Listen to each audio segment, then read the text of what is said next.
మద్యం అక్రమ కేసులో వైఎస్ఆర్సీపీ నేత చెవిరెడ్డి మోహిత్ రెడ్డికి సుప్రీంకోర్టులో ఊరట లభించింది. ఈ కేసులో ఆయనకు మధ్యంతర ముందస్తు బెయిల్ మంజూరు చేస్తూ గతంలో ఇచ్చిన మధ్యంతర ఉత్తర్వులను నిరవధికంగా పొడిగించింది కోర్టు. తదుపరి ఉత్తర్వులు జారీ చేసేంత వరకు ఆయనకిచ్చిన మధ్యంతర ముందస్తు బెయిల్ అమల్లో ఉంటుందని స్పష్టం చేసింది. మద్యం అక్రమ కేసుపై సుప్రీంకోర్టు ధర్మాసనం సోమవారం విచారణ జరిపింది. ఈ కేసు విచారణ సందర్భంగా ప్రాసిక్యూషన్ తీరును తీవ్రంగా తప్పుబట్టింది.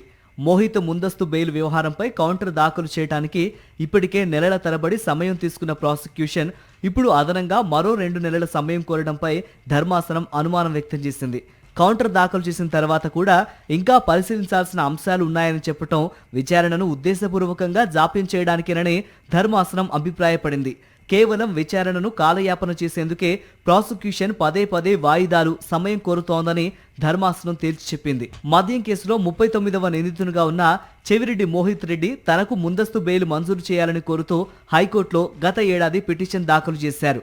దీనిపై విచారణ జరిపిన జస్టిస్ వెంకట జ్యోతిర్మయి ప్రతాప ముందస్తు బెయిల్ పిటిషన్ను కొట్టేస్తూ గత ఏడాది అక్టోబర్ 7న తీర్పునిచ్చారు. ఈ తీర్పును సవాల్ చేస్తూ మోహిత్ రెడ్డి సుప్రీంకోర్టును ఆశ్రయించారు. ఈ వ్యాజ్యంపై విచారణ జరిపిన సుప్రీంకోర్టు ధర్మాసనం మోహిత్ రెడ్డికి మధ్యంతర ముందస్తు బెయిల్ మంజూరు చేస్తూ అక్టోబర్ 10న మధ్యంతర ఉత్తర్వులు జారీ చేసింది. అదే సమయంలో మోహిత్ ముందస్తు బెయిల్పై కౌంటర్ దాఖలు చేయాలని సిఐడి సిట్ను ఆదేశించింది. తదుపరి విచారణని గత ఏడాది డిసెంబర్ 1కి వాయిదా వేసింది. గత ఏడాది డిసెంబర్ 1న కేసు విచారణకు రాగా కౌంటర్ దాఖలుకు సిట్ మరో నెల రోజుల సమయం కోరింది. దీంతో సుప్రీంకోర్టు కేసు విచారణను జనవరి 19కి వాయిదా వేసింది. తాజాగా సోమవారం ఈ వ్యాజ్యంపై విచారణ జరిపిన సుప్రీంకోర్టు ధర్మాసనం కౌంటర్ దాఖలు చేయడానికి సిట్ మరో 2 నెలల సమయం కోరటంపై తీవ్ర అసహనం వ్యక్తం చేసింది.